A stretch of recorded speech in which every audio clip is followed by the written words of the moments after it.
In 1789, Alexander Hamilton argued that America needed tariffs to protect its infant industries from British competition. And his policies helped launch America's first industrial revolution, transforming a rural nation into a manufacturing powerhouse. And today, Trump's new tariff plan poses a similar question. Can protective trade policies spark a new American industrial revolution? Now, in theory, the plan sounds plausible, but the 18th century is way different than it is today. While Hamilton's tariff protected simple textile mills and iron foundries, today's manufacturing involves complex global supply chains that can't easily be relocated. So will more tariffs lead to a manufacturing renaissance or plunge the global economy into depression? In this video, I'll dive into the impacts of these tariffs, analyzing real-world data from the last couple of years, and discuss what it would realistically take for America to reclaim its status as a manufacturing powerhouse in today's global economy. Now, before we can discuss whether Trump's tariff plan will actually work, we first need to understand the current state of manufacturing in the US versus China. The main sectors where the US relies on China for production are electronics, textiles, furniture, solar panels, and automotive tech, and the numbers right now are very lopsided. Let's start with consumer electronics. Phones and other gadgets make up a major import category, with the US bringing over $126 billion in electronic equipment in 2023. Now, although companies like Apple design their products in the United States, nearly all their iPhones and computers are made in China and other Asian countries.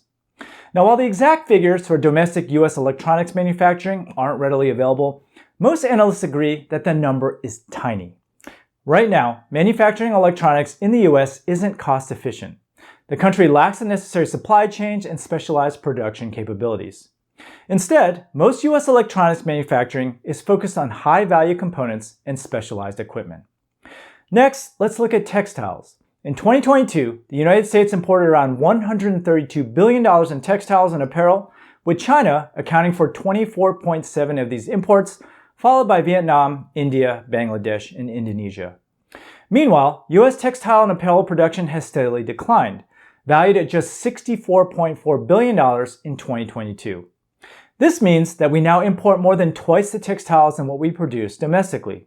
Now, when you add in automotive tech, furniture, and solar products, it is clear that the US relies heavily on China for much of what the average American consumes.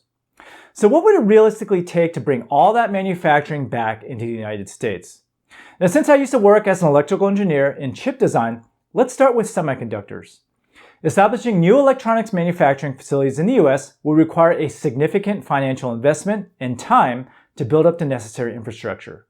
For example, building and outfitting a single semiconductor fab with advanced production lines would cost around $5.4 billion. Now, creating a full semiconductor manufacturing hub with multiple fabs and supporting infrastructure could require a total investment of over $120 billion. But in my mind, building some facilities aren't the main challenge. The biggest hurdle is labor costs. In the US, labor is just way more expensive. The average manufacturing wage in China is around $6.51 per hour, while in the US, it is a whopping $27 per hour. In other words, US manufacturing labor costs are roughly 4x higher than in China. Now, the good news is that labor costs in China have been rising steadily due to economic growth, while US labor costs have remained relatively stable, growing at around the rate of inflation. Now, if these trends continue, the wage gap will gradually narrow between China and the US.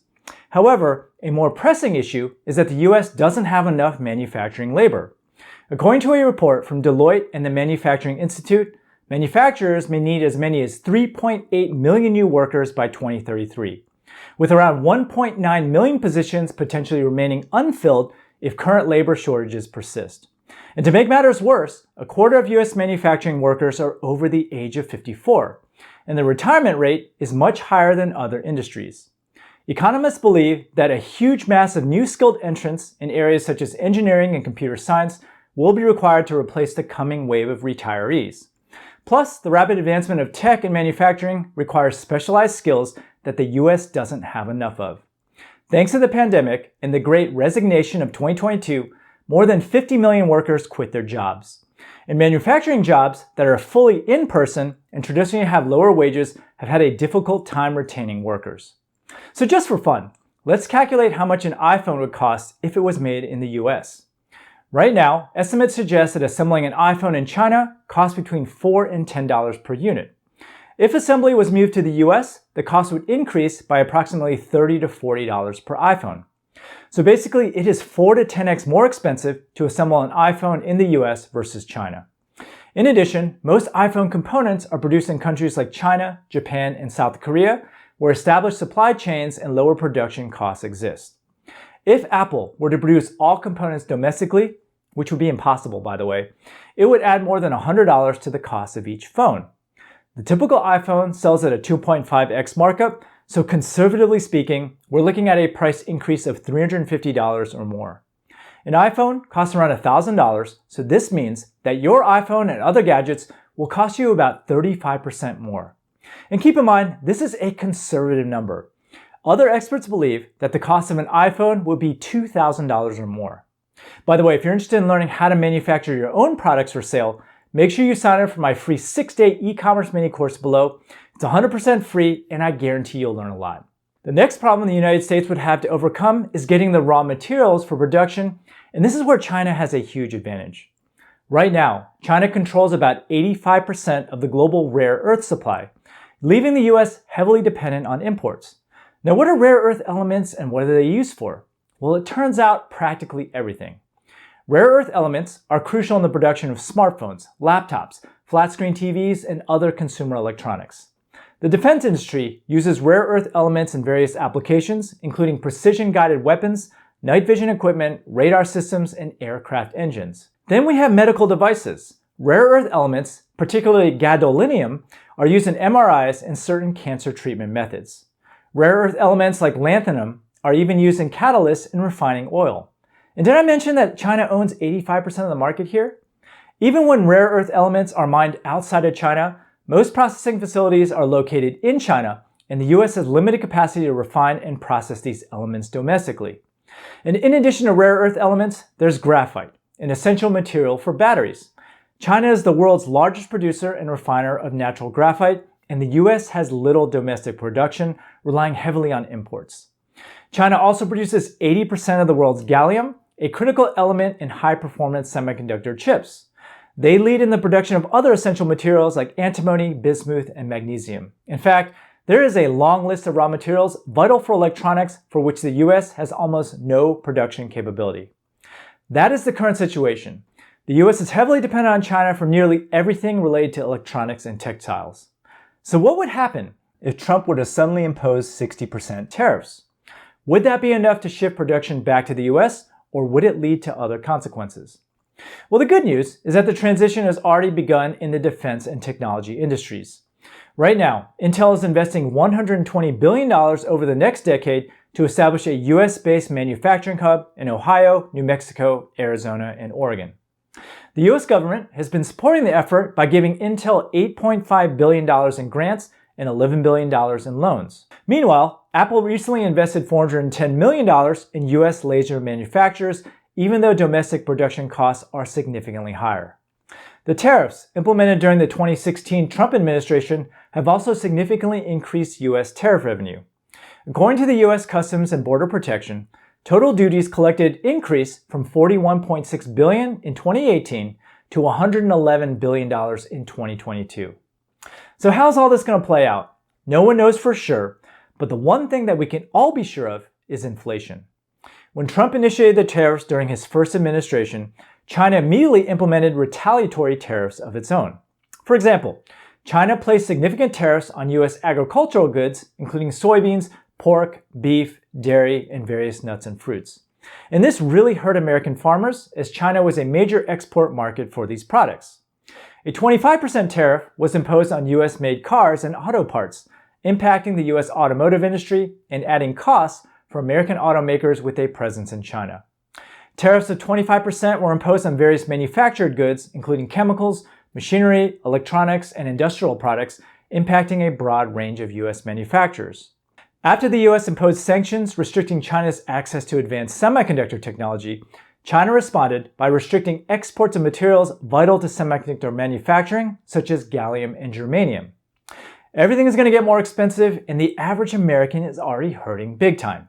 A recent survey indicates that only 29% of Americans feel that they're better off financially now than they were in 2020.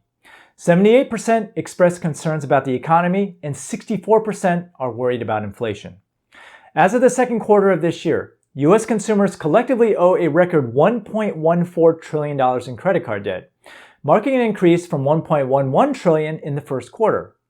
U.S. household debt has grown by 4.3% over the past year, reaching $7.8 trillion. Credit card delinquency rates have increased 40% from 5% to 7.18%. Now, I don't know if the economy is going to be able to handle the increase in prices because moving manufacturing back to the US will take many years, if not a decade.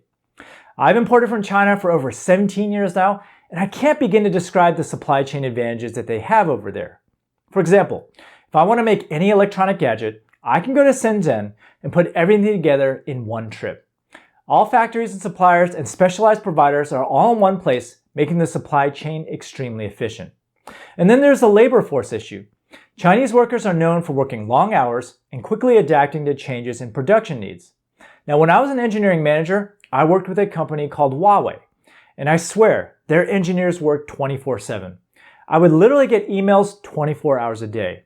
The China work ethic is often described by the term 996, which refers to a work schedule of 9 a.m. to 9 p.m. 6 days a week. And I can't see US workers adopting this philosophy ever. But the biggest issue in my mind is that China owns the raw materials for making practically everything electronic in the world.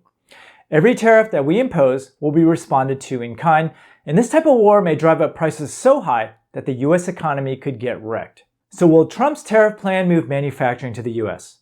The answer is yes, but it's going to take many years for it to happen. And based on where the world is headed, the US needs to be more self-sufficient. The question is whether the average American can survive the fallout. Now that you understand where the US stands versus China, make sure you watch this video here for an in-depth description of the US-China trade war.